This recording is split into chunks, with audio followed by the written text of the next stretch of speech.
Today, we are going to do a spoiler-free walkthrough of the 3 challenges that make up the Network Services 1 and Network Services 2 in the TryHackMe module Network Exploitation Basics. We're going to learn how to exploit Telnet, SMB, FTP, SMTP, NFS, and MySQL using the MITRE ATT&CK Matrix. If you can research the attack technique, then you'll be able to get a hint of what to do next if you're stuck without knowing the specific answer. For those threat hunters out there or offensive security professionals that eventually want to become leaders in the cyberspace, stay tuned until the end of the episode to discover the root cause attack steps in each of the challenges. If you look on the graphic, you'll see each of the MITRE ATT&CK TTPs, and if you research those, you'll get a rough idea of what you're supposed to do. Okay, first up is going to be SMB. SMB is done in 10 steps, 10 MITRE ATT&CK steps. The first step is the network service scanning. So from the attack box, we're going to scan something. The second step after that is to discover a network share. We're going to scan something, and then we're going to discover a network share. Step 3 is SMB share remote services. So we're going to do something with the share that we discovered, which is going to result in step 4, data from local systems, which is part of collection. So we scan, we discover an open share, we do something with the open share, we collect something. That leads to step 5, which is local account discovery, local accounts. And with this local account that we discover, we're going to move into file and directory discovery, which results in step 7, which is private keys, part of unsecured credentials.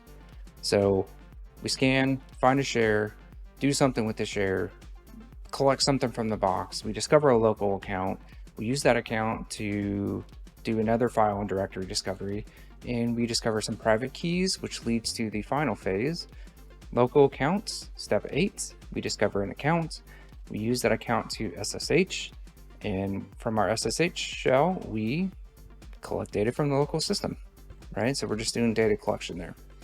So the SMB portion of Network Services 1 in 10 steps. Okay, next up is Telnet.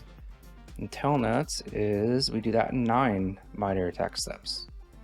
So steps 1, pretty much like all of these, since it is part of the network challenges, we're gonna do network service scanning. So we're gonna discover something, but in this time, this step is local account discovery.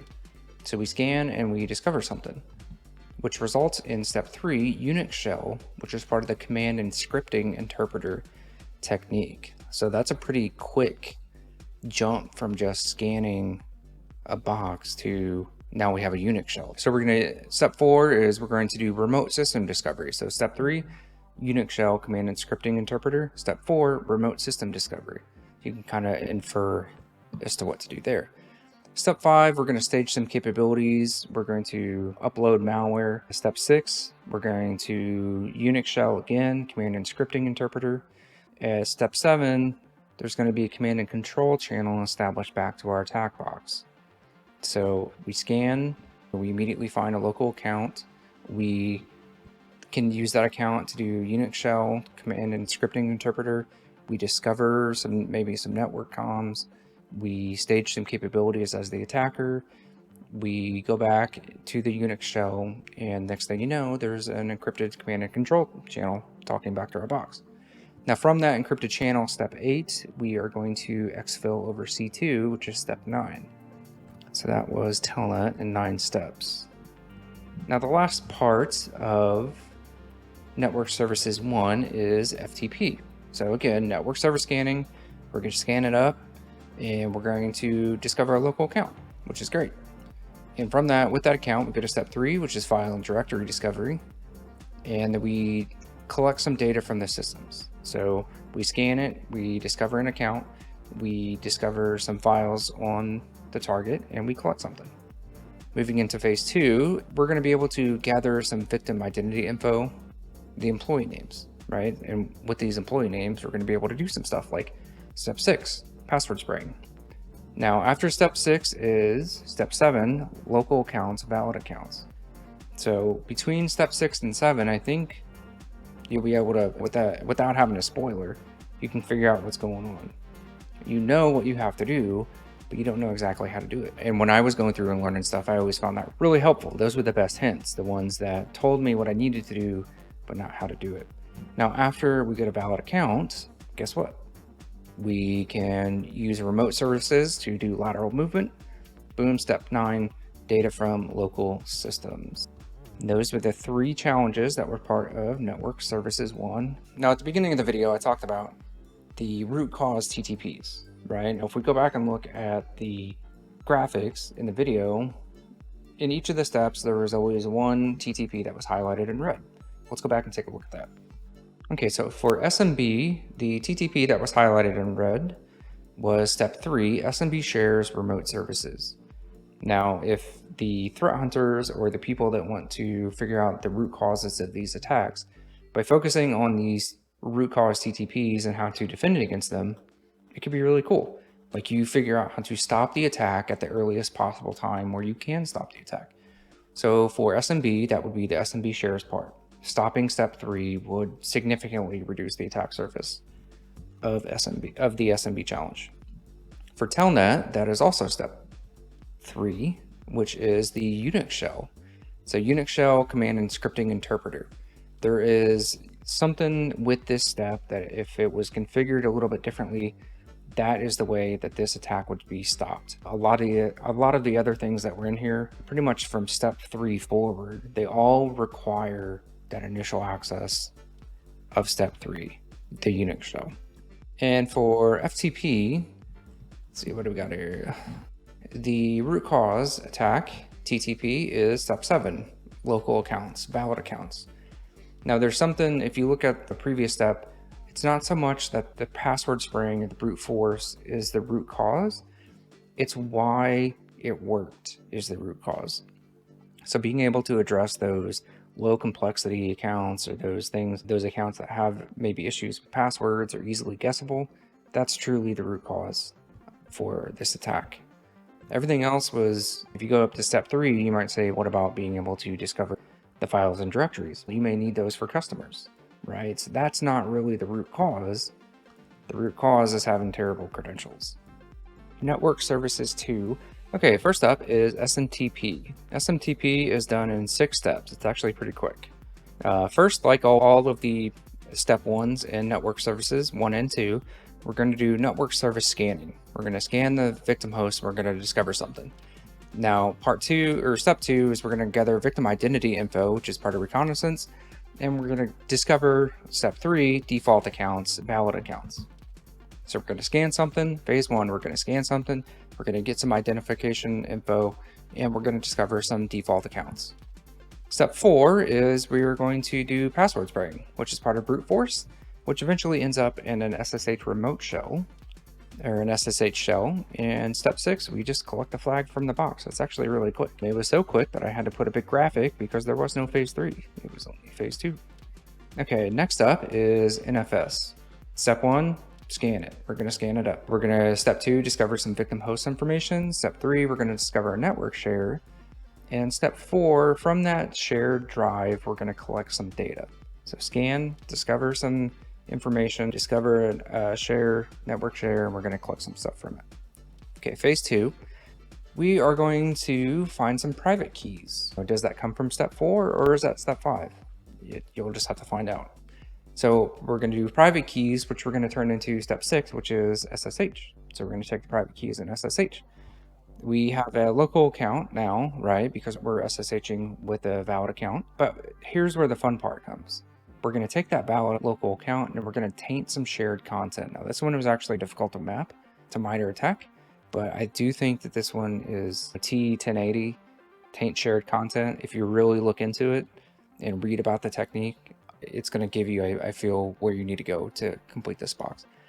Phase 3 is step 9, set UID and set GID.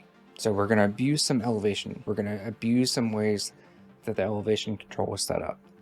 Now, step 10, we're going to SSH back in, which leads to step 11, exploitation for priv-esc, right? You know the steps, but you may not know, does 9 lead to 10?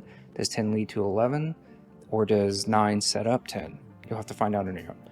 But anyway, once we SSH in, we are privilege escalated at that point, and we can collect data from the victim host, which is the flag. And the last one, MySQL, and that is 8 MITRE ATT&CK steps. Step 1, we're going to scan it up. Stage 2, we're going to stage capabilities. So we scan something up, and we're like, you know what, we need to stage some capabilities. And step 3 is we're going to find default accounts, valid accounts. Phase 1.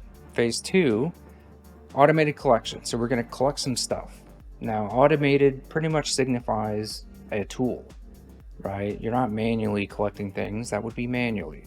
This is automated. So we're going to automated collect some stuff, which leads us to step 5, which is credential from a password store. So what are we collecting in step 4? I don't know, but step 5 is credential from a password store. Step 6, yeah, obviously we found a credential from a password store, so we're going to crack it. So step 6 is we're going to crack the password, which leads us to step 7 in phase 3, which is SSH, and we SSH to the victim host, and we collect data from the victim, which is the flag.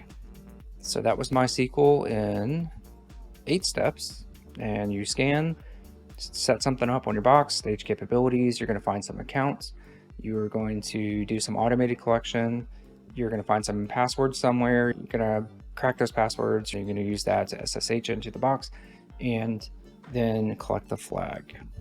If you remember at the start of the video, I mentioned that each of the challenges would have a root cause TTP. So let's go back through and look at what those are. They will be highlighted in red.